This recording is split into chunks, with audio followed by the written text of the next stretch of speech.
नमस्कार। उम्मीद करते हैं कि आप बहुत ही अच्छे होंगे। मेरे प्यारे बच्चों, आज की क्लास में हम बात करने वाले हैं बायोलॉजी के चौथे चैप्टर के ऊपर में, जिस चैप्टर का नाम है उत्सर्जन। ठीक है, यानी हम उत्सर्जन के ऊपर में आज चर्चा करने वाले हैं। आइए जानते हैं इन टॉपिक के बारे में, समझते हैं कि आखिर क्यों जरूरी है हमारे लिए ये चैप्टर पढ़ना। ठीक है, तो मेरे प्यारे बच्चों, सबसे पहले अगर हमें हेडिंग दे अपने चैप्टर की, तो हमारे चैप्टर का नाम क्या है? तो मेरे चैप्टर का नाम है बच्चों उत्सर्जन। हम जो पढ़ने वाले हैं उस चैप्टर का नाम क्या है? उत्सर्जन। ठीक है, यह जीव विज्ञान का चौथा चैप्टर है। हालांकि बीटीसी के बुक में कोई और चैप्टर हो सकता है, हम भारतीय भवन को फॉलो करके चलते हैं, तो भारतीय भवन में बच्चों ये चौथा चैप्टर है। क्लियर है? उत्सर्जन की बात करें तो आपने सबसे पहले बच्चों, ठीक है, ये छोटा सा चैप्टर है, इसीलिए हमने सोचा है इस चैप्टर में आगे पढ़ाने से पहले आपको एक बार हम पीछे का रिवीजन करवा दें। ठीक है, जैसा कि जानते हैं मेरे प्यारे बच्चों कि मनुष्य को जिंदा रहने के लिए किन किन चीजों की आवश्यकता पड़ती है। तो आप कहिएगा कि सर जी, मनुष्य को जिंदा रहने के लिए, ठीक है, घर चाहिए, कपड़ा चाहिए, भोजन चाहिए, पानी चाहिए, सांस लेने के लिए ऑक्सीजन चाहिए। ठीक है, इन तमाम चीजों की आवश्यकता पड़ती है। इसके अलावे भी बच्चों सजीवों में ना अन्य बहुत सारी चीजों की आवश्यकता पड़ती है, जिसके सहारे वह जिंदा रह पाता है। ठीक है, तो उन तमाम चीजों के बारे में हम जीव विज्ञान के अंतर्गत ही पढ़ते हैं कि आखिर सजीवों के लिए क्या क्या महत्वपूर्ण और उपयोगी समान उपयोगी चीजें हैं। क्लियर है? तो हमने सबसे पहले अगर हम बात करें बच्चों, वे सारी चीजें जिसके द्वारा जीवों का अनुरक्षण होता है। जीवों का अनुरक्षण कहने का मतलब होता है मेंटेनेंस, मतलब वो तमाम चीजें जिससे जीव का क्या होता है? मेंटेनेंस होता है। और जिससे जीव का मेंटेनेंस होता है मेरे प्यारे बच्चों, उसे क्या कहते हैं? जैव प्रक्रम कहते हैं। ठीक है, मतलब वह प्रक्रम जिससे जीवों का क्या होता है? अनुरक्षण होता है।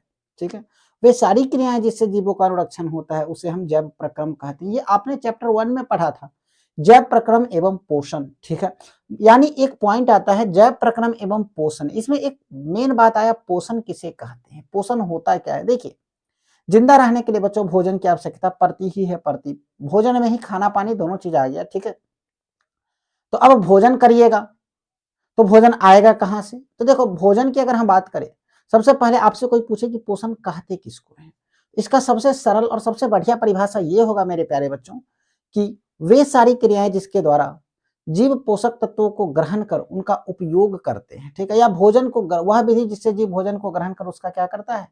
उपयोग करता है, पोषण कहलाता है। और पोषण के प्रकार दो होते हैं, पहला स्वपोषण और दूसरा परपोषण होते हैं। क्लियर है? अगर हम बात करें बच्चों स्वपोषण की, स्वपोषण, ठीक है, अगर हम बात करें मेरे प्यारे बच्चों स्वपोषण की, तो स्वपोषण कहते किसको है? तो अगर आपसे कोई पूछे कि स्वपोषण क्या होता है, तो कहिएगा वह प्रक्रिया जिसमें जीव या वह विधि जिसमें जीव अपना भोजन, ठीक है, स्वयं संश्लेषित करते हैं या स्वयं बनाते हैं, स्वपोषण कहलाता है। जिसमें किसी न किसी रूप से अन्य जीव पर निर्भर रहते हैं, परपोषण कहलाता है। क्लियर है? तो स्वपोषण और परपोषण में अब हम उम्मीद करते हैं कि आपको कोई दिक्कत नहीं होनी चाहिए। जो जीव अपना भोजन स्वयं बनाते हैं उसे स्वपोषी कहते हैं, जो परपोषण के द्वारा भोजन ग्रहण करते हैं उसे परपोषी कहते हैं। क्लियर है? बच्चों, स्वपोषी जीव में पेड़ पौधे आते हैं, क्योंकि वो कभी आज तक हम लोगों से भोजन मांगने नहीं आए हैं। क्यों? क्योंकि वो अपना भोजन स्वयं बनाते हैं। क्लियर है? अगर हम बात करें मेरे भाई परपोषण या परपोषी जीवों की, ठीक है, तो परपोषी जीव जो होते हैं ना, वो अपने भोजन के लिए दूसरे जीव पर निर्भर रहता है। और इनको बांटा गया है 3 भागों में। कितने भागों में? 3 भागों में। ठीक है, आप लोग कमेंट करिए कि 3 भाग का क्या क्या नाम होगा। तीनों का नाम जल्दी से जल्दी आप लोग बच्चों कमेंट करके बताइए कि 3 भाग कौन कौन से है, 3 प्रकार कौन कौन से है परपोषी या परपोषण के। ठीक है, कुछ बच्चे कहेंगे या कह रहे हैं, पहला मृतजीवी, दूसरा प्राणी सम, और तीसरा क्या होगा बच्चों? परजीवी पोषण। क्लियर है? परजीवी में क्या होता है? जीव अस्थायी या अस्थायी रूप से दूसरे जीव के संपर्क में जाकर अपना भोजन बनाते हैं। मृत जीवी का मतलब हुआ मरे हुए, सड़े गले चीजों से अपना भोजन प्राप्त करना। ठीक है, प्राणी सम का मतलब होता है बच्चों वैसे जीव जो भोजन को ठोस या तरल के रूप में ग्रहण करते हैं। क्लियर है? जैसे मनुष्य, ठोस मतलब रोटी और तरल मतलब सब्जी भुजिया, जो भी चीज, तरल मतलब वो द्रव्य पदार्थ, दाल हो गया। ठीक है, तो चीजें क्लियर है यहाँ तक की कोई दिक्कत? तो ठोस या तरल के रूप में अगर आप भोजन ग्रहण करते हैं तो वो क्या कहलाता है? प्राणी संपोषी कहलाता है। क्लियर है? या प्राणिसम पोषण कहलाता है। यहाँ तक उम्मीद करते हैं कि सारे के सारे बच्चों को समझ में आ गया होगा। स्वपोषी वाले जो जीव होते हैं बच्चों, वो जो भोजन बनाते हैं, ठीक है, उस प्रक्रिया को प्रकाश संश्लेषण कहते हैं, जो कि सूर्य के प्रकाश में ही वो संभव है। अगर सूर्य का प्रकाश नहीं रहेगा तो भोजन नहीं बन पाएगा। क्लियर है? चलिए, अब हमने देखा कि मनुष्य को भोजन की आवश्यकता पड़ती है। भोजन के साथ-साथ हम साँस भी तो लेते हैं। तो साँस लेने वाला एक चैप्टर हम पढ़े थे, जिस चैप्टर का नाम था श्वसन। साँस लेने वाला बच्चों हम एक चैप्टर पढ़े थे, जिस चैप्टर का नाम क्या था? श्वसन। यानी हम लोगों ने पिछली क्लास में मेरे प्यारे बच्चों श्वसन पर चर्चा किया था, ठीक है?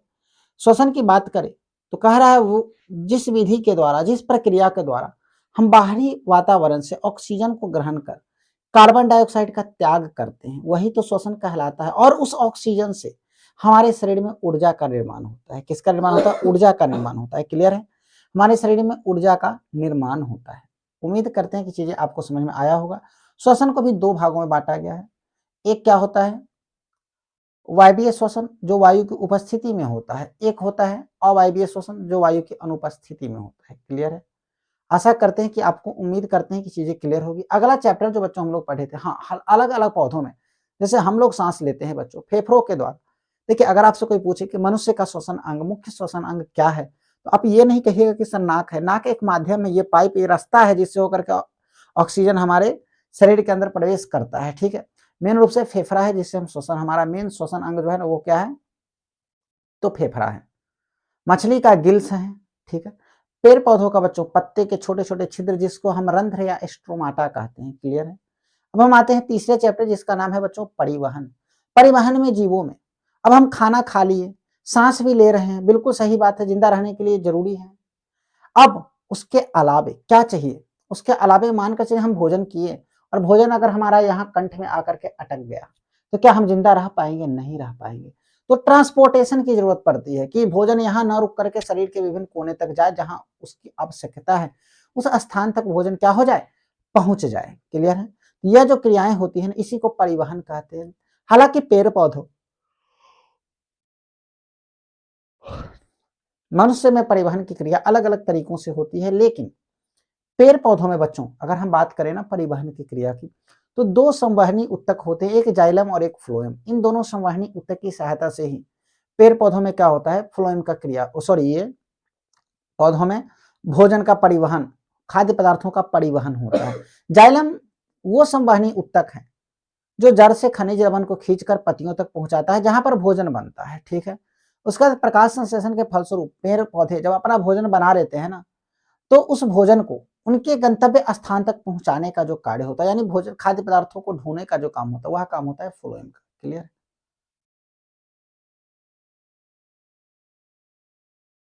तो बच्चों, आपने इस 3 चैप्टर को बड़ी ही बारीकी से समझा और पढ़ा है। ठीक है? क्लास आपको बोरिंग लग रही होगी, नींद भी आ रही होगी।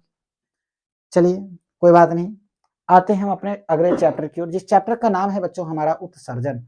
हमने एक प्रयास किया था कि अगले 5 से 7 मिनट में आपको एक बार रिवीजन करा दूं, तो लगभग रिवीजन आपकी हुई है। जो आपके महत्वपूर्ण प्रश्न, उन प्रश्नों पर हमने चर्चा किया है अभी। अब हम बात करने वाले हैं मेरे भाई, 1 मिनट बच्चों, अब हम बात करेंगे किस चीज पर? तो बात हम करेंगे उत्सर्जन वाले चैप्टर पर। ठीक है? कि आखिर उत्सर्जन होता क्या है? देखिए, शरीर के अंदर में पोषण की क्रिया हुई, श्वसन की क्रिया हुई, परिवहन की क्रिया हुई। ठीक है? इन तमाम क्रियाओं के फलस्वरूप बहुत सारे ऐसे पदार्थ थे जो हमारे लिए उपयोगी थे और हम उनका उपयोग किए हैं शरीर के अंदर। लेकिन कुछ ऐसे भी पदार्थ थे जो हमारे शरीर में उपयोगी नहीं है, हानिकारक पदार्थ है। ठीक है? लाभकारी पदार्थ नहीं, वो नुकसानदेह पदार्थ है। ठीक है? उस पदार्थ को शरीर से बाहर निकालने की प्रक्रिया को ही क्या कहा जाता है? उत्सर्जन कहा जाता है। क्लियर है? कोई दिक्कत यहां तक? यानी हम कह सकते हैं बच्चों कि शरीर से अपशिष्ट पदार्थों को बाहर निकालने की प्रक्रिया को ही उत्सर्जन कहते हैं। आपसे अगर कोई पूछे तो आप कहिएगा शरीर से, ठीक है बच्चों, अपशिष्ट, शरीर से अपशिष्ट पदार्थों का निष्कासन, शरीर से अपशिष्ट पदार्थों का निष्कासन क्या कहलाता है मेरे प्यारे बच्चों? तो आप कहेगा कि सर जी उत्सर्जन कहलाता है। क्या कहलाता है? उत्सर्जन। ठीक है? अब देखिए, यह जो उत्सर्जन की क्रिया होती है ना, इस उत्सर्जन की क्रिया में बहुत सारे शरीर से अपशिष्ट पदार्थ बाहर निकलते हैं। क्या निकलते हैं? अपशिष्ट पदार्थ बाहर निकलते हैं। क्लियर है? ये जो अपशिष्ट पदार्थ हमारे शरीर से बच्चों बाहर निकल रहे हैं ना, ये जो अपशिष्ट पदार्थ बाहर निकलते हैं तो शरीर में उत्सर्जन के क्रिया के दौरान जो भी अपशिष्ट पदार्थ बाहर निकलते हैं उसे हम लोग उत्सर्जी पदार्थ कहते हैं। उसे क्या कहते हैं बच्चों? उत्सर्जी। उसे कहा जाता है उत्सर्जी पदार्थ। क्लियर है कि कोई दिक्कत है यहाँ तक? उम्मीद करते हैं कि क्लियर होगी चीजें। ठीक है, उत्सर्जी पदार्थ यानी आपसे अगर कोई पूछे कि मेरे भाई बताओ उत्सर्जी पदार्थ किसे कहते हैं, आपसे कोई क्या पूछेगा, उत्सर्जी पदार्थ किसे कहते हैं, तो आप कहिएगा शरीर से बाहर निकलने वाले विषाक्त या अनावश्यक खाद्य पदार्थ, अनावश्यक पदार्थ उत्सर्जी पदार्थ कहलाते हैं। उत्सर्जी पदार्थ कहलाते हैं। क्लियर है चीजें? अब उत्सर्जी पदार्थ आप समझ गए, उत्सर्जन आप समझ गए, शरीर से अपशिष्ट पदार्थों का बाहर निकलना उत्सर्जन कहलाता है और उस अपशिष्ट पदार्थ को उत्सर्जी पदार्थ कहते हैं। क्या होगा उत्सर्जी पदार्थ में? जैसे हाँ, अगर आपसे कोई पूछते एग्जाम्पल बताइए दो चार उत्सर्जी पदार्थ का, तो हम कह सकते हैं उत्सर्जी पदार्थ में, ठीक है, जीवों का मूत्र, ठीक है, मल यानी गंदगी वगैरह, ठीक है, पसीना भी तो होगा तो पसीना भी कह सकते हैं इत्यादि। ठीक है, ये सारी की सारी चीजें जो है ना बच्चों, ये उत्सर्जी पदार्थ के रूप में हमारे शरीर से बाहर क्या होते हैं? निकल जाते हैं। अनावश्यक पदार्थ, इनकी हमारे शरीर में कोई आवश्यकता नहीं। क्या पसीना की आवश्यकता है किसी को? किसी को नहीं। क्या नाक में जो आपका म्यूकस तैयार हो रहा है, ये जो गंदगी तैयार हो रहा है, इसकी आवश्यकता है क्या? नहीं है। वैसे ये जो गंदगी तैयार हो रहा है इसकी आवश्यकता है आपको क्या? नहीं है। कान से हम लोग गूंज निकालते हैं, क्या उस गूंज की हमें जरूरत है क्या? रखेंगे संभाल करके? नहीं। तो वो सब अपशिष्ट पदार्थ है, उसकी हमें जरूरत है ही नहीं। क्लियर है? चीजें क्लियर है कि कोई दिक्कत? चलिए आगे बढ़ते हैं। तो उत्सर्जी पदार्थ उत्सर्जन आपको समझ में आ गया। अब अगर हम बात करें बच्चों जीवों में उत्सर्जन की, एक मिनट मेरे प्यारे बच्चों, अगर हम बात करेंगे किसकी? जीवों में उत्सर्जन की। ठीक है, तो देखो जीवों में उत्सर्जन की जब कभी भी अगर बात करें बच्चों, तो जीवों में उत्सर्जन दो तरीकों से होता है। अगर जीवों की ही हम बात करते हैं मेरे भाई, तो उत्सर्जन की क्रिया ना आप तो जानते हैं कि या तो जंतु में होता होगा या तो पादप में होता होगा, इसी दोनों में तो होगा। जंतु का मतलब हो गया आदमी और जानवर। जंतु का मतलब मेरे बच्चे क्या हो गया? आदमी और जानवर। ठीक है, पादप का मतलब होता है पेड़ पौधे। पादप का मतलब क्या होता है? पेड़ पौधे, वनस्पति जो होते हैं। क्लियर है? हाँ, यानी हम जानवर, आदमी और पेड़ पौधों के बारे में ही जानते हैं। ठीक है, अगर हम बच्चों बात करें जंतुओं की कि आखिर जंतुओं में उत्सर्जन की क्रिया कैसे होता है, तो मेरे बच्चों जंतुओं में उत्सर्जन की क्रिया वृक्क के द्वारा होता है। किसके द्वारा होता है? वृक्क के द्वारा होता है। वृक्क उत्सर्जी अंग कहलाता है। अगर आपसे कोई पूछे उत्सर्जी अंग किसे कहते हैं, वृक्क जो है ना जंतुओं में क्या है? उत्सर्जी अंग है। उत्सर्जी अंग, अगर आपसे कोई पूछे बच्चों कि उत्सर्जी अंग किसे कहते हैं, तो आप कहिएगा, ठीक है, कि उत्सर्जन की क्रिया में भाग लेने वाले अंग को ही उत्सर्जी अंग कहते हैं, या वे अंग जो उत्सर्जन की क्रिया में सहायक होते हैं उत्सर्जी अंग कहलाते हैं। क्या कहलाते हैं बच्चों? उत्सर्जी अंग कहलाते हैं। क्लियर है? तो अगर आपसे कोई पूछे कि जंतु का, किसी भी जंतु का या मानव का सबसे मुख्य उत्सर्जी अंग क्या होगा, सबसे मुख्य उत्सर्जी अंग क्या होगा, तो आप क्या कहिएगा बच्चों? आप कहिएगा कि सर जी सबसे मुख्य उत्सर्जी अंग होगा वृक्क। ठीक है, सबसे मुख्य उत्सर्जी अंग मेरे बच्चे क्या होगा? तो आप कहिएगा कि सर जी वृक्क होगा। ठीक है, अगर हम बात करें बच्चों वृक्क की ना, तो इस वृक्क के अंदर में लगभग 10 लाख के आसपास छोटी छोटी वृक्क की नलिकाएं होती हैं। छोटी छोटी वृक्क क्या होती हैं? नलिकाएं, वृक्क नलिकाएं होती हैं। और ये वृक्क नलिकाओं की संख्या कितनी होती है? तो आप कहिएगा सर जी 10 लाख होता है। इस वृक्क नलिका की संख्या 10 लाख होता है। कितना होता है मेरे बच्चे? तो आप कहिएगा कि सर जी 10 लाख होता है। ठीक है, कॉमा यहाँ ना दे करके हमें यहाँ देना चाहिए था। क्लियर है? अब तो 10 लाख क्लियर है। अगर आपसे कोई पूछे कि वृक्क के अंदर में क्या होता है, तो कहिएगा छोटी छोटी वृक्क नलिकाएं होती है, और एक वृक्क में मेरे प्यारे बच्चों 10 लाख वृक्क नलिका होता है। एक वृक्क में कितने वृक्क नलिका होते हैं? तो आप कहिएगा कि सर जी एक वृक्क में लगभग 10 लाख वृक्क नलिका होता है। क्लियर है? और ये जो वृक्क नलिकाएं होती है ना, इसी को हम लोग नेफ्रॉन कहते हैं। मेरे प्यारे बच्चों इस वृक्क नलिका को क्या कहा जाता है? नेफ्रॉन कहा जाता है। क्लियर है चीजें? और आपको बता दें कि ये नेफ्रॉन वाला जो पॉइंट है, ये आपसे 5 अंक में पूछता है बिहार बोर्ड में, सचित्र वर्णन। आपको कहता है कि नेफ्रॉन का सचित्र वर्णन करें। ठीक है, और 5 अंक में पूछता है और काफ़ी ईज़ी है। चलिए हम प्रयास करते हैं अभी बनाने का इसको और आप लोग समझने का प्रयास कीजिए बच्चों, ठीक है?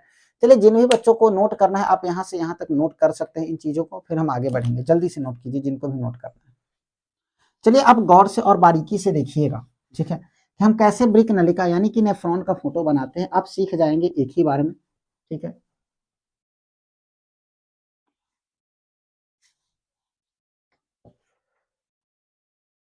हुँ।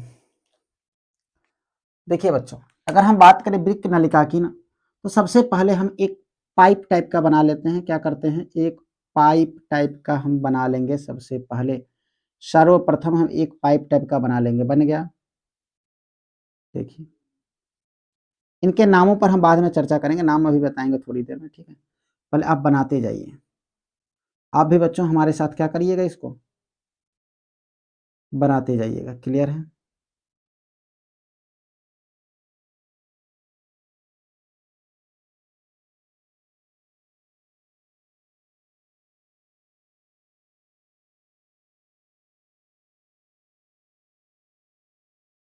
तो मेरे प्यारे बच्चों, क्लियर है चीज़ें यहाँ तक? आप भी बनाते जाइएगा, ठीक है?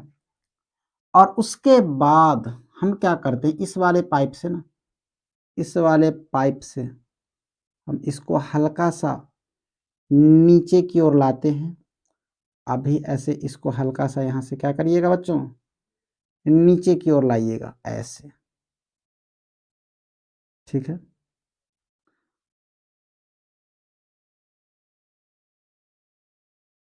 क्लियर है? उसके बाद ये जो है बच्चों, उसके बाद यहाँ से क्या होता है देखिए, यहाँ से इसको थोड़ा-सा ये सिकुड़ करके छोटा नली की तरह ऊपर उठेगा, ठीक है ना? यहाँ से छोटा-सा नली की तरह सिकुड़ करके ये क्या होगा बच्चों, ऊपर की ओर उठेगा, क्लियर है? ऊपर की ओर उठने के बाद, ठीक है, कुछ दूर जाने पर ये थोड़ा-सा और फिर से बाहर की ओर फैलेगा ऐसे, हल्का-सा। फिर ये पाइप की जैसे ऊपर की ओर चला जाएगा, ऊपर की ओर चला जाएगा, ऊपर की ओर चला जाएगा। जा रहा है, कोई दिक्कत नहीं, उम्मीद करते हैं कि आप लोग भी बना रहे होंगे साथ ही साथ, ठीक है? उसके बाद ये धीरे-धीरे, धीरे-धीरे मेरे प्यारे बच्चों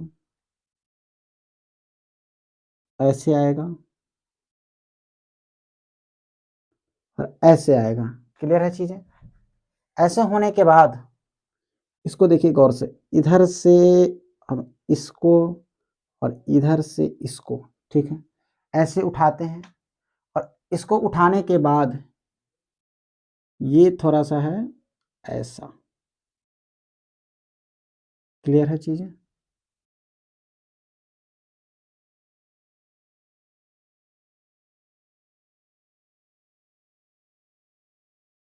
क्लियर है?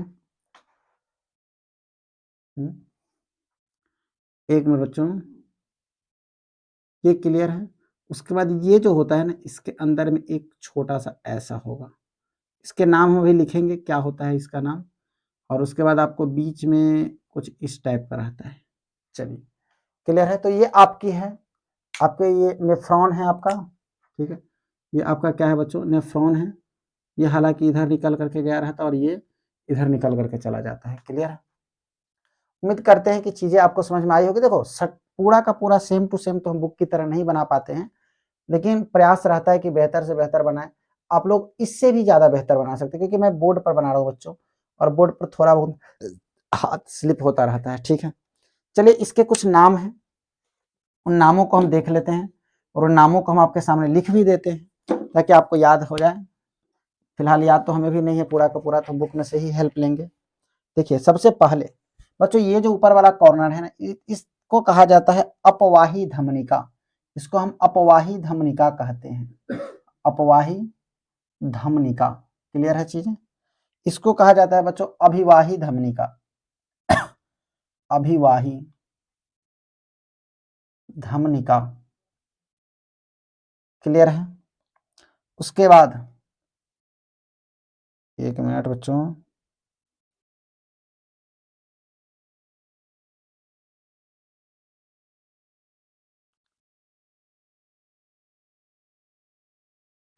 ये तीर का चिन्ह बच्चों ये बताता है कि कैसे उत्सर्जन की क्रिया होती है, किन दिशाओं में होती है, किस तरीकों से होती है, क्लियर है चीजें? चलिए, इसको कहा जाता है बच्चों संग्राहक नलिका। ये है हमारा क्या, संग्राहक, संग्राहक नलिका। क्लियर है चीजें।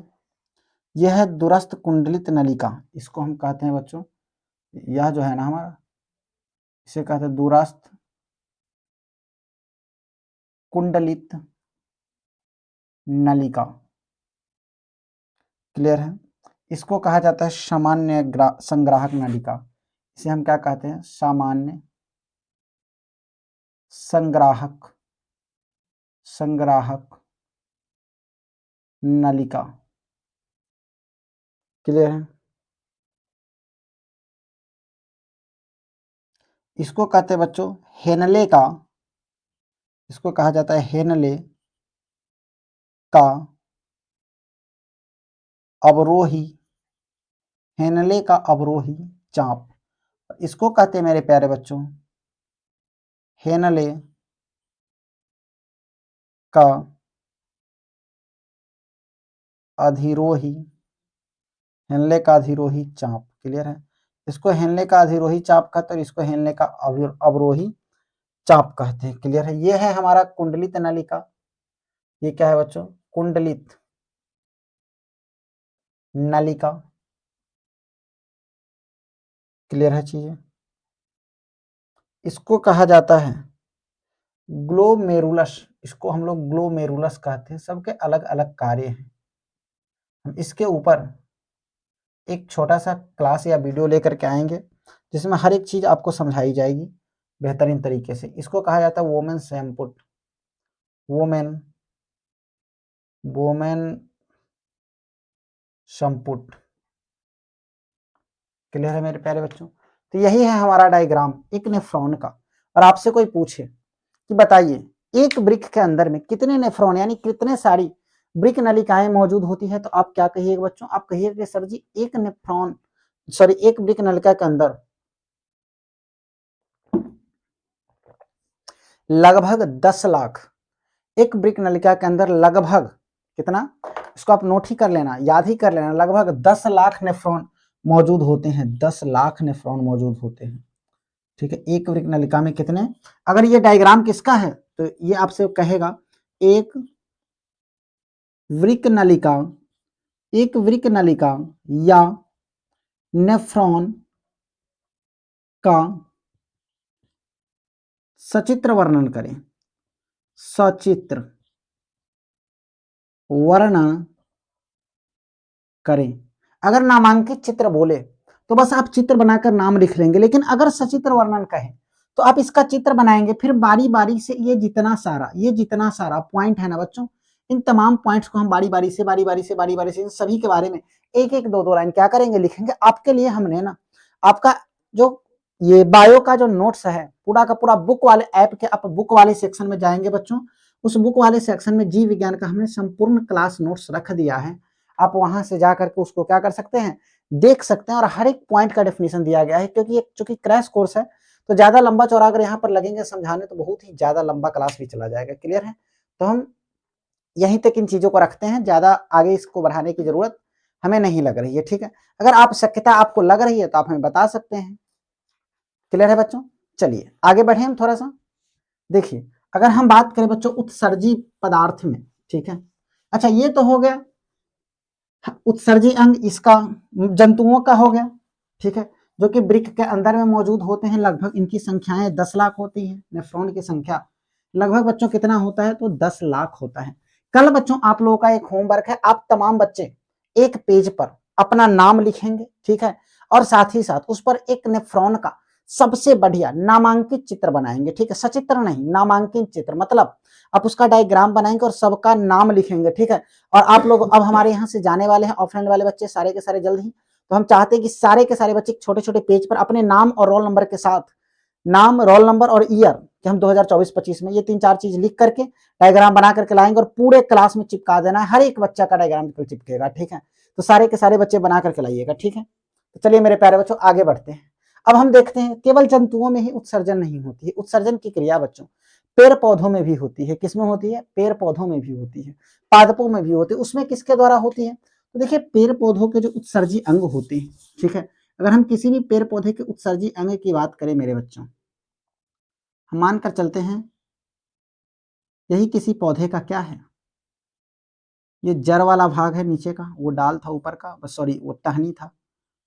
यह हमारे पास कोई पेड़ है जिसका ये जड़ का भाग है। उम्मीद करते हैं कि आपको चीजें समझ में आ रही होगी। ये हमारे पेड़ का क्या है बच्चों, ये है हमारे पेड़ के जड़ का भाग, ठीक है। यहाँ पर ना इस पेड़ में मानकर चलते ये फूल का ही कोई पौधा है, उतना बड़ा पेड़ तो है नहीं, ठीक है। तो हर एक पौधे में हम जैसा कि जानते हैं कि हर एक पौधे में बच्चों पत्ते होते हैं, और इन तमाम पत्तों में छोटे छोटे छोटे छोटे छोटे छोटे क्या होते हैं, छिद्र होते हैं, जिसे हम लोग रंध्र या स्टोमाटा कहते हैं। जिसे क्या कहते हैं बच्चों, रंध्र या स्टोमाटा, स्टोमाटा कहा जाता है। क्लियर है चीजें यहाँ तक? इसी पत्ते को हम क्या, इस पत्ते के छिद्र को रंध्र या स्टोमाटा। ये जो हमारे पत्तों के मूल रोम होते हैं ना, इसमें रोए टाइप के लगे होते, इसमें भी छोटे छोटे छोटे छोटे छिद्र टाइप के मौजूद होते। उतना ही नहीं, इस पेड़ के देखिएगा आप धीरे धीरे धीरे धीरे जब ये पेड़ जैसे जैसे पौधा पुराना होते जाएगा, इसके ऊपर का स्क्रीन चमड़ा जो है, जिसको हम पेड़ की छाल कहते हैं, क्या कहते हैं, पेड़ की छाल कहते हैं, वो धीरे धीरे पुराना होते होते होते होते इस पेड़ के भाग को, इस पेड़ के ऊपरी भाग को ना पपड़ी टाइप का जमेगा, उसका छोड़ना शुरू कर देता है, ठीक है। वही उसका उत्सर्जी पदार्थ है। किसी किसी पेड़ में आप देखते होइएगा बच्चों, उसमें जब कट उट हो जाएगा या नहीं भी कट होगा ना, तो उसमें गम टाइप का यानी कि गोंद टाइप का निकलता है। क्या निकलता है? गोंद टाइप का निकलता है। उसी को हम उसका क्या कहते हैं, उत्सर्जी पदार्थ कहते हैं। क्लियर है कि कोई दिक्कत है यहाँ तक?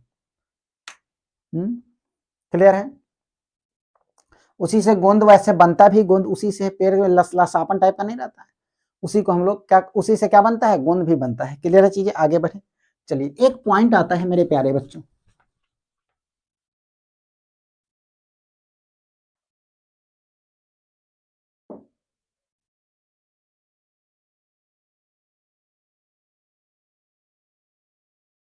एक पॉइंट आता है बच्चों, अगर हम बात करें जंतु के, ठीक है, या मानव के, मानव मूत्र की बात करें, जो कि क्या है, एक उत्सर्जी पदार्थ है। एक ये उत्सर्जी यानी कि अपशिष्ट पदार्थ है, ठीक है। इसमें दो चीजें होती है, एक तो यूरिया होता है और दूसरा सोडियम क्लोराइड होता है। यूरिया, पहला इसमें क्या मौजूद होगा बच्चों, यूरिया मौजूद होगा, यूरिया, एवं दूसरा क्या होता है इसमें, सोडियम क्लोराइड, सोडियम क्लोराइड मौजूद होता है, ठीक है, जिसका रासायनिक सूत्र होता है Na से सोडियम और Cl से क्लोराइड। क्लियर है? सोडियम क्लोराइड, और सोडियम क्लोराइड अगर मौजूद होगा तो हम कह सकते हैं कि इस मूत्र का स्वाद कैसा होता है, तो इसका स्वाद होता होगा नमकीन। ये स्वाद में कैसा है, नमकीन है। आप देखते हुएगा लोगों को, अगर लोगों की तबीयत खराब होती है ना, तो वो गोमूत्र पीते हैं, ठीक है। छोटे बाछी वगैरह, बछड़ा वगैरह का ना मंगवाया जाता है गोमूत्र, ठीक है। या दवा के औषधि के रूप में भी गोमूत्र का प्रयोग किया जाता है, ठीक है। तो उसमें सोडियम क्लोराइड और यूरिया पाया जाता है। क्लियर है यहाँ तक?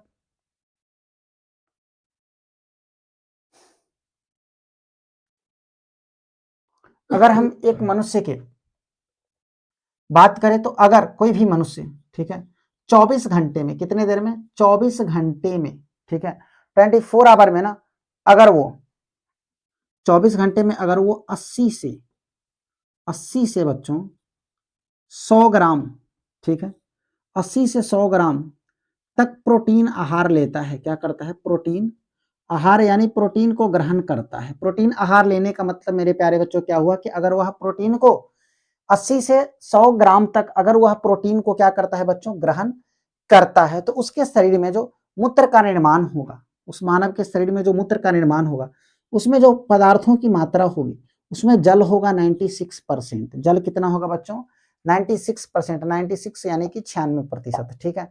ठोस के रूप में अगर देखा जाए, ठोस पदार्थ के रूप में अगर देखा जाए, तो अन्य जो बच गया वो बचा 4%। अब इस 4% में, ठीक है, इस 4% में क्या रहता है, तो 2% इसमें यूरिया मौजूद होता है। 2% क्या मौजूद होता है बच्चों, यूरिया मौजूद होता है। अन्य पदार्थ 2% मौजूद होते हैं। अन्य पदार्थ भी कितने मौजूद होते हैं मेरे प्यारे बच्चों, अन्य पदार्थ भी 2% ही मौजूद होते हैं। क्लियर है? उम्मीद करते हैं कि यहाँ तक चीजें आपको समझ में आ रही होगी। बच्चों कभी कभी क्या होता है किसी किसी का ना वृक्क किसी कारणवश खराब हो जाता है, उत्सर्जी अंग किसी कारणवश खराब हो जाते हैं, तो शरीर में उत्सर्जन की क्रिया नहीं हो पाती है, ठीक है। तो नहीं हो पाती है तो उसमें क्या किया जाता है, एक कृत्रिम यानी एक आर्टिफिशियल मानव के द्वारा बनाया गया एक मशीन का यूज किया जाता है, और उस मशीन से उसके शरीर के अंदर से, ठीक है, उत्सर्जी पदार्थ को निकाला जाता है, ठीक है। और जिस मशीन के द्वारा उत्सर्जी पदार्थ को निकालते हैं ना, उस मशीन को बच्चों हीमोडायलिसिस कहा जाता है। उस मशीन को क्या कहा जाता है, हीमोडायलिसिस, हीमोडायलिसिस, हीमोडायलिसिस, ठीक है। यह एक कृत्रिम मशीन है, यह एक क्या है, तो मेरे प्यारे बच्चों आप कहिएगा कि यह सर यह एक कृत्रिम मशीन है, क्लियर है, जिसके द्वारा उत्सर्जी अंग खराब होने पर, उत्सर्जी अंग क्षतिग्रस्त या खराब होने पर या सुचारू रूप से कार्य नहीं करने पर, ठीक है, उत्सर्जी पदार्थ को, उत्सर्जी पदार्थ को बाहर निकाला जाता है। शरीर से क्या किया जाता है बच्चों, बाहर निकाला जाता है, क्लियर है चीजें यहां तक। उसे हीमोडायलिसिस कहते हैं उस यंत्र को, और यह जो प्रक्रिया है इस प्रक्रिया को हम लोग डायलिसिस कहते हैं, डायलिसिस कहते हैं, इस प्रक्रिया को बच्चों डायलिसिस कहते हैं। तो मेरे प्यारे बच्चों उम्मीद करते हैं कि आपको चीजें यहां तक क्लियर होगी, ठीक है। आज का जो आपका होमवर्क है, हम आपको एक होमवर्क तो ये दिए हैं, दो होमवर्क आपको देते हैं बच्चों। पहला आपका HW आप बना करके आज लाएंगे। आज आपको दो होमवर्क दिया जा रहा है। सबसे पहला जो हमारा होमवर्क है वह है नेफ्रॉन का, नेफ्रॉन का नामांकित चित्र बनाए। भारी नहीं है, बन जाएगा बच्चों। दूसरा जो हमारा आता है ना वह है बच्चों डायलिसिस, सॉरी हीमोडायलिसिस। डायलिसिस तो वह तरीका है, वो प्रक्रिया है। हीमो डायलिसिस, हीमोडायलिसिस का नामांकित चित्र बनाए। यही आपके दो होमवर्क है बच्चों। हेमोडायलिसिस आप बुक से देख करके बनाइएगा और समझ करके भी आइएगा, और ये तो नेफ्रॉन आपको हमने अभी बना करके दिखाया भी है, ठीक है। तो मेरे प्यारे बच्चों चलिए उम्मीद करते हैं कि चीजें आपको स्पष्ट रूप से यहाँ तक समझ में आई है। तो आज की क्लास को अब हम क्या करते हैं, यहीं पर ओवर करते हैं और मिलते हैं फिर से अगले एक नए क्लास के साथ। तब तक के लिए बच्चों